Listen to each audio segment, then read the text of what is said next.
आप कभी पहाड़ों के ऊंचे शिखरों पर बसे उन गांवों के बारे में सुने हैं जहां सूरज की किरणें भी जाने से कतराती हैं, जहां सिर्फ सन्नाटा और अंधेरा राज करता है। आज की कहानी ऐसी ही एक जगह की है जहां रहता था एक कुख्यात तांत्रिक, बबन तांत्रिक। कुमाऊं के घने जंगलों में छिपा हुआ था एक छोटा सा गांव कालीगढ़। गांव के लोगों का मानना था कि इस गांव पर कोई अजीब साया है। अचानक बीमारियां, अनाज की बर्बादी और बेवजह मौतें गांव वालों को परेशान कर रही थी। कुछ का कहना था कि गांव में कोई चुड़ैल है, तो कुछ बाबाओं का साया मानते थे। एक दिन गांव में एक नया परिवार आया। पति पत्नी और उनका छोटा बेटा मोहन। मोहन एक होनहार लड़का था। कुछ ही दिनों में गांव के बच्चे उसके अच्छे दोस्त बन गए। एक रात गांव में अफरा तफरी मच गई। गांव के मुखिया के बेटे रामू को अचानक तेज बुखार आया और वो बेहोश हो गया। गांव के झोला छाप डॉक्टर कुछ नहीं कर सके। तभी किसी को बबन तांत्रिक का ख्याल आया। बबन तांत्रिक गांव से दूर जंगल के बीचों बीच एक टूटे फूटे मंदिर में रहता था। गांव वालों ने डरते डरते बबन तांत्रिक को बुलाया। बबन तांत्रिक एक लंबा चौड़ा अजीब सी पोशाक पहने हुए आदमी था। उसकी आंखों में एक भयानक चमक थी। बबन तांत्रिक ने रामू को देखा और कहा कि उस पर कोई तांत्रिक क्रिया की गई है। गांव वालों में डर का माहौल छा गया। बबन तांत्रिक ने इलाज के लिए कुछ अजीब चीजों की मांग की। एक काले बकरी का बच्चा, आधी रात को जंगल से लाई गई मिट्टी और एक खास जड़ी बूटी। गांव वालों ने किसी तरह ये चीजें जुटा ली। पूरी रात जंगल में भयानक मंत्रोच्चार होता रहा। सब लोग डर के मारे अपने घरों में कैद थे। सुबह होते होते सब शांत हो गया। बबन तांत्रिक ने बताया कि उसने रामू को ठीक कर दिया है, लेकिन गांव पर अब भी साया है। उसे दूर करने के लिए एक बहुत बड़ी पूजा पाठ करनी होगी। इस पूजा के लिए बबन तांत्रिक ने और भी अजीब चीजों की मांग की। गांव वालों के पास मना करने की हिम्मत नहीं थी। कुछ दिनों बाद पूजा का दिन आया। गांव के बीच एक चिता बनाई गई। पूजा के लिए सारा गांव इकट्ठा हो गया। बबन तांत्रिक पूजा की सामग्री जला रहा था और अजीब से मंत्र पढ़ रहा था। तभी अचानक हवा इतनी तेज चलने लगी कि पेड़ जोर जोर से हिलने लगे और आग की लपटें इधर उधर जाने लगी। गांव वाले सहम गए।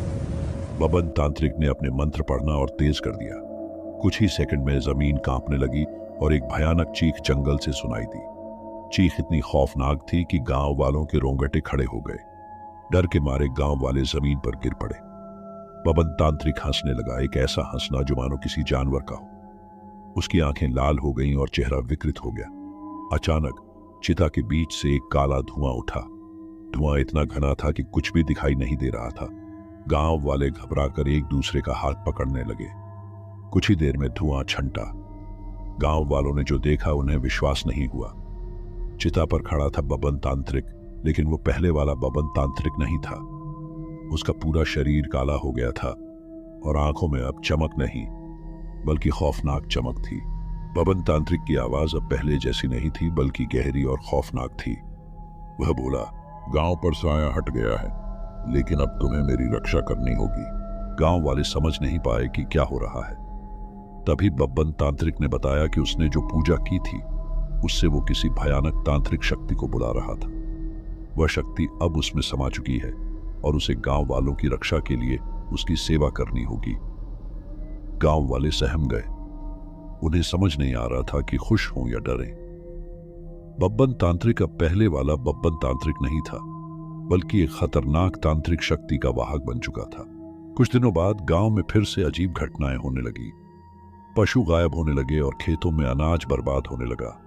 गांव वालों को शक होने लगा कि कहीं ये नई तांत्रिक शक्ति ही तो इन घटनाओं के पीछे नहीं है। एक रात मोहन जंगल से लौट रहा था कि उसे अजीब सी आवाज सुनाई दी। वह आवाज जानी पहचानी थी। वह बब्बन तांत्रिक की आवाज थी, लेकिन उसमें अब दर्द और पीड़ा झलक रही थी। मोहन पेड़ों के पीछे छिपकर देखने लगा। वह देखता है कि बब्बन तांत्रिक जंगल में किसी अदृश्य शक्ति से लड़ रहा है। बब्बन तांत्रिक चिल्ला रहा था, मुझे छोड़ दो, मैं तुम्हारी सेवा कर चुका हूं। मोहन ये सब देखकर सहम गया।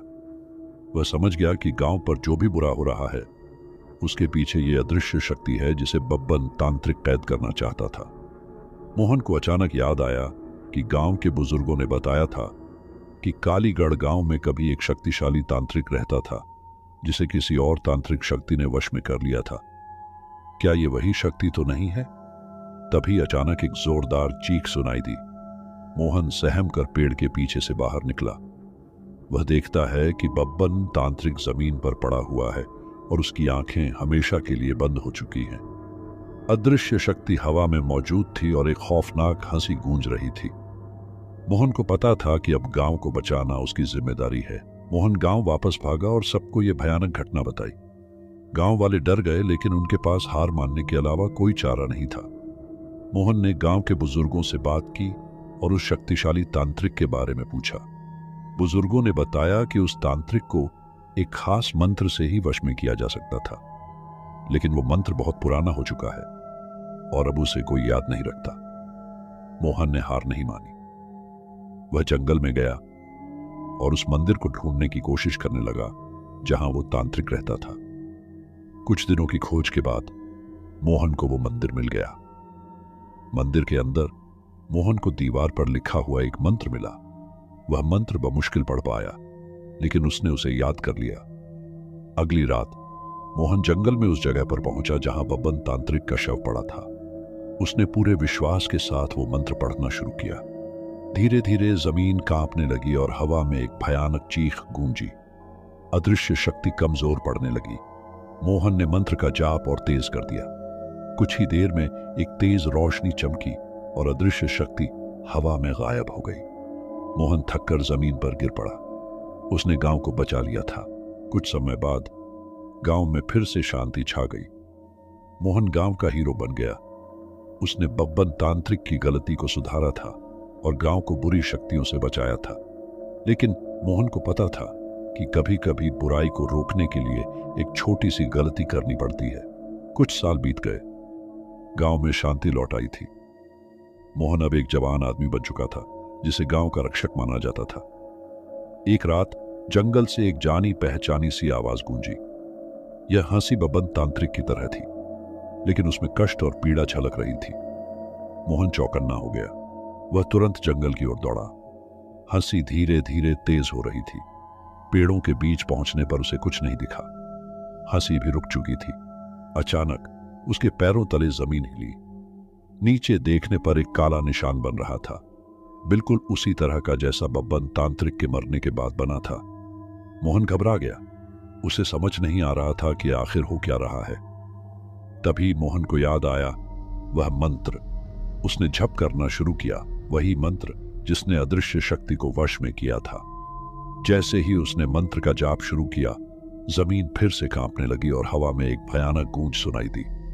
धीरे धीरे पेड़ों के बीच से एक धुंधला सा आकार उभरने लगा। आकार काला था और बब्बन तांत्रिक जैसा लग रहा था, लेकिन उसमें कुछ अलग था। मोहन ने साहस दिखाते हुए पूछा, तू कौन है? आवाज कमजोर थी, लेकिन मोहन को पहचान में कोई गलती नहीं हुई। वह बब्बन तांत्रिक की आवाज ही थी। साया बोला, मैं वो शक्ति हूं जिसे तूने जगाया है मोहन। मैं वो बुराई हूं जिसे बब्बन तांत्रिक कैद करना चाहता था। उसने मुझ पर यह मंत्र इस्तेमाल किया, लेकिन पूरी तरह से वश में नहीं कर पाया। उसके मरने के बाद मैं कमजोर हो गया था, लेकिन तेरे मंत्र ने मुझे फिर से जगा दिया है। मोहन हिल नहीं पा रहा था। वह समझ गया था कि उसने अनजाने में एक बड़ी गलती कर दी है। उसके बाद क्या हुआ था मोहन के साथ? क्या मोहन भी उस अदृश्य शक्ति के वश में हो चुका था? यह जानने के लिए आपको अगले भाग का इंतजार करना होगा। तब तक के लिए आप हमारे चैनल को सब्सक्राइब कर लीजिए और बेल आइकॉन को भी प्रेस कर लीजिए, ताकि जब हमारी अगला भाग आए तो आपके पास उसका नोटिफिकेशन पहुंच जाए। हम आशा करते हैं जब तक इसका दूसरा भाग नहीं आता, तब तक हमारे चैनल पर 200 सब्सक्राइब कंप्लीट कर दे। धन्यवाद।